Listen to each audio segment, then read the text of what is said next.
Well, 2 years of work is about to pay off big for a group of students in Fort Worth. News 8's Monica Diaz has more on their journey, powered by the sun.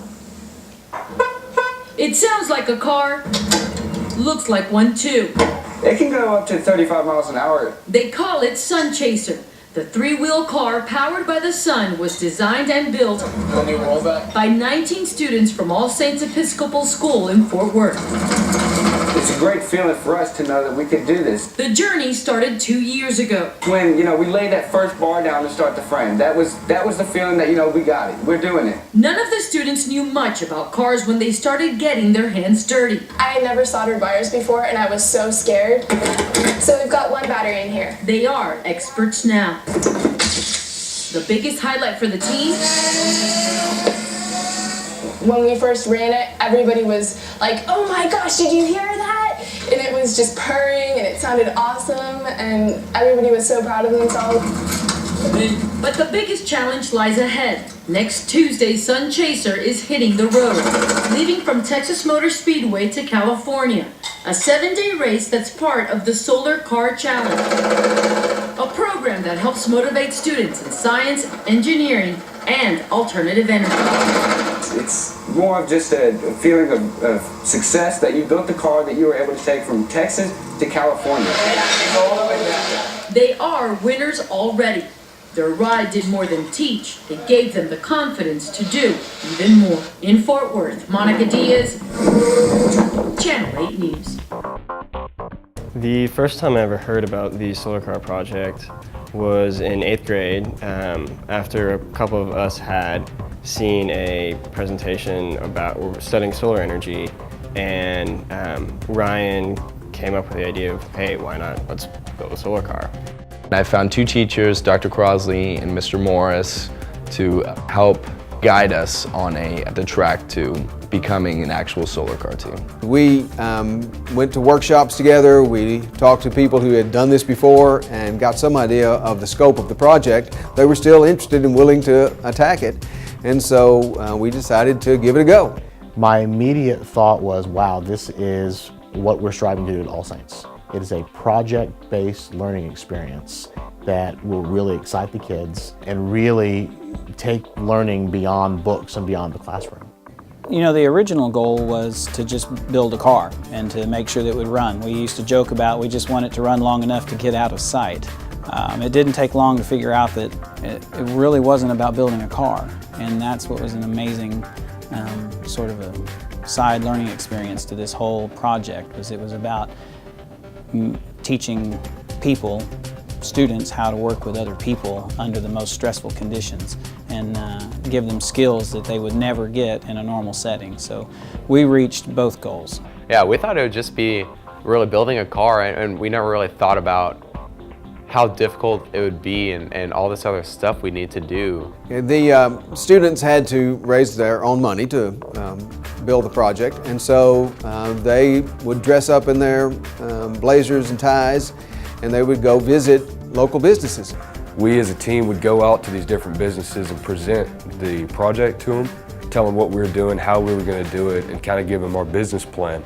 It was a really hard sell at first. Once we built our first car, it's easier going to sponsors, and because you have something to show them. We kind of annoyed people. We kept calling until we could get a meeting with some of them, and we got some meetings, and some of those meetings got donations, and eventually it built up to where we had enough money to start buying things, materials, and getting work done. We walked in and they were scared at first, and they all had to rotate through and say a little part of the presentation to ask for money. And by the end, I would have a hard time keeping my mouth shut. I was in awe of watching them look like, and actually they had become professionals. In our first capital campaign, we raised a total of $26,000 from 18 companies, 30% above our funding target. Dr. Crossley and Mr. Morris helped us a lot to hone in our design to be more realistic and not a $100,000 car, more like a $10,000 car. And they were very helpful in helping us find materials, which designs would be very realistic and easy to build. All of us didn't really have any idea about anything to do with mechanics or electrical work of any type. We had no idea how to organize it. Even though we thought it was really hard, once we started doing it, we realized that this is a really big project, a really big undertaking. Really, by the end of the first semester, we began to see the effect this was having on the students. That they were so excited. They were finding skills that they didn't know they had, and even skills that we didn't know they had. They began to suggest certain kinds of things, and because our experience with them had been so positive, I let them try things that I probably wouldn't have done, and yet it turned out to actually be better often. Most of the time it did. They allowed us to fail in the way that we would come back with a more improved idea, with a better design. I actually talked to Dr. Crossley recently, and he was telling me how hard it is to watch us make mistakes, but how it was good to watch us learn from those mistakes, and how he knows that we learned a lesson better from fixing our own mistakes than just being told not to do it. Well, Dr. Crossley is someone I would describe as a Renaissance man. You know, he's got a strong background in theological training, but he's a scientist as well. So he's a perfect embodiment of that dynamic tension of faith and reason. And he's all about experimentation and trying things and figuring things out. We're doing some more analytical kinds of things this year. We're building a wind tunnel, and we're going to make models of the car with different designs and determine aerodynamic features of the car before we actually settle on a final design. We're learning to build fiberglass or carbon fiber components to make the car more aerodynamic. We haven't done that in the past. When you think about science and you think about trying to teach students how to design an experiment, conduct that experiment, and then analyze it and realize that maybe it wasn't exactly what they wanted, and then they're going to have to redo something. That was the first opportunity for some of them to see it in real life situation where you made something, you don't like it, or it's not going to work and you're going to have to start over. So just learning that scientific process is one of the things that they really gained out of this.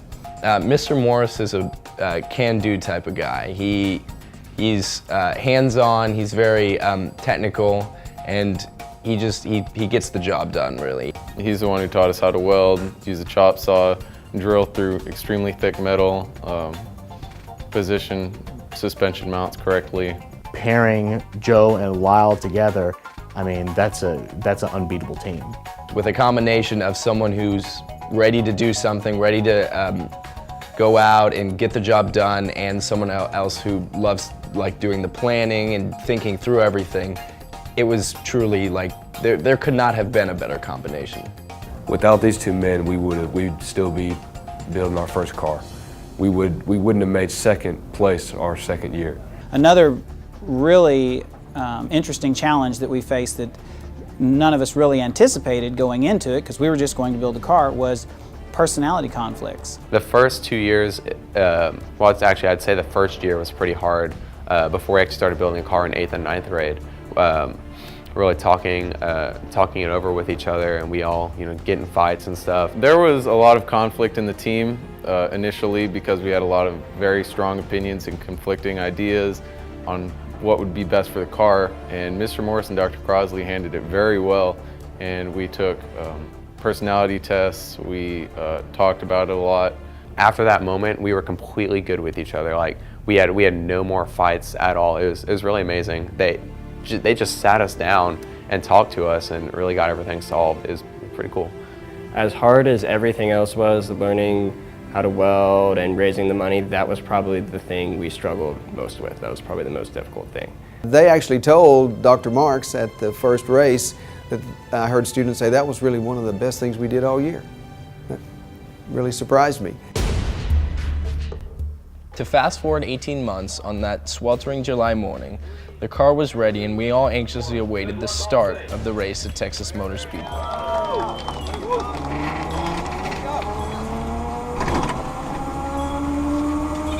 Taking us through varied terrains, from the torturous climbs of the Guadalupe Mountains to the scorching flats of the Arizona desert, the race proved to be a true test of our teamwork, design, and racing strategy. We drove the entire way to Los Angeles in 8 days without breaking down. Los Angeles was a challenge. We had to drive right through town and all the way down to the Science Center. And when we made it into that parking lot, it was just unbelievable that we did this and our car never broke down. When that car crossed the finish line in LA, Mr. Morris and I were like, I can't believe we did this. We were just really amazed. We were amazed that when we look at the car and think we started with a pile of square metal tubing, and here's this car that runs, and it ran all the way across the country, and these kids built it. It filled my heart because the whole process took so much time and effort, and to see it having paid off, to cross that finish line in Los Angeles, California was pretty awesome. It's like indescribable how we even built the car. It's still kind of unbelievable to me. The All Saints Solar Car program grew from a small, newly formed club to the largest self-sustaining project. They've already found out that if they really put their mind to something, they're going to be able to accomplish it. And as a teacher, that's one of the most rewarding things that you can ever experience, is to try to impart some knowledge, dedicate your heart and soul to it, and then see them flourish as a result. Solar Car has taught me how to be a leader. It has taught me how to work with people, because in the real world, you're not going to love everyone you work with. It showed me that I have perseverance, and that through that I can do whatever I put my mind to. I know in the future that whenever I look back at high school, I'm always going to think of the Solar Car team, and I really do think whatever career I go into, it will certainly influence that. They have had the greatest impact on my academic career and extracurricular career of any other adult. I've shadowed neurosurgeons, and I've been at All Saints since kindergarten, and I can honestly say the past 4 years with them have taught me more than all 12 years here. If I could wish for anything for these students, it's that they be successful in everything that they attempt to do, and that they learn from the failures that we had along the way trying to construct the car, and that the experiences that they gained from that time just help them reach all of the goals that they set for themselves in the future. My hope and dream is that that trajectory which started here will continue, and that these kids will truly go out and change the world. Now, I believe they deserve this award because they've shown significant initiative.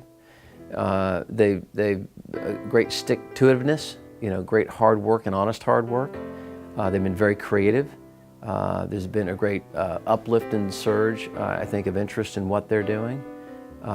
In the midst of trying to put things together, your plans don't always go according to plan, and I always look for that adverse situation, how they respond. They've responded very well to improve along the way. They went from 6th place to 1st place. 2nd place, excuse me, still pretty good. Yet those results are not the most important piece to me. It's what have they learned in the process. So I think they're quite deserving of this recognition for all the hard work, what they've put together, and the team synergy that they've reflected along the way.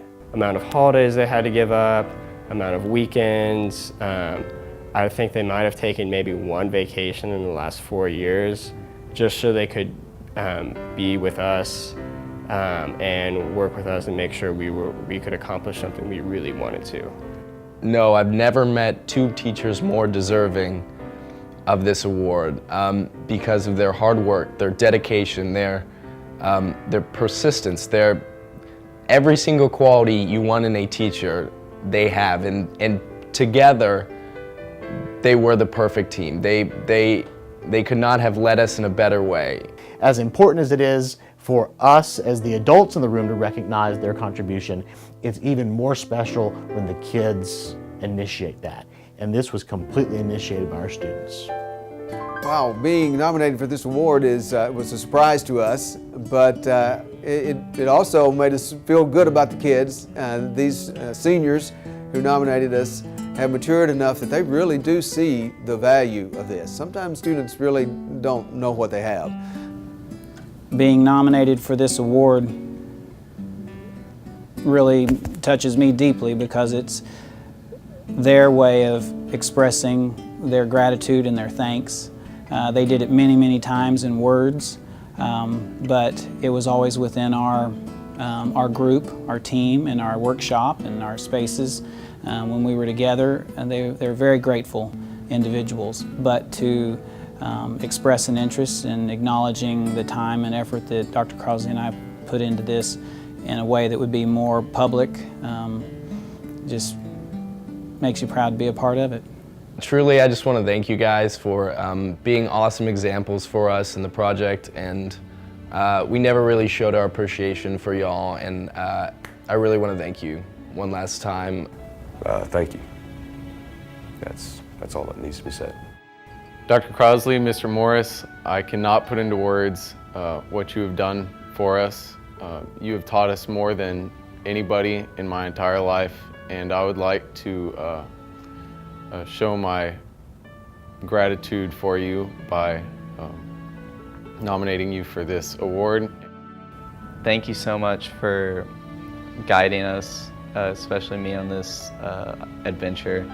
It was definitely worth everything that happened, all the emotions that went into it, good or bad. I look back on it as a good experience, and I can't thank you enough. I just want to say thank you. Out of all the activities I've had the opportunity to participate in high school, this has been by far my favorite. There's no way we could have done it without you. I can't imagine how many vacations, how many weekends, how many holidays and summers I had to give up for it. And there's no way we could have done it without you. Dr. Crossley and Mr. Morris, it's really indescribable the time that you have given to us and all the love you've given to us throughout these past years. I can't say how much you've changed my life and what you've done for me and what you've done for all the guys here. I'm absolutely speechless because of both of y'all, so thank you so much. Thank you isn't even enough. I can't pay you back for what you've done for me, but man, I love y'all both so much.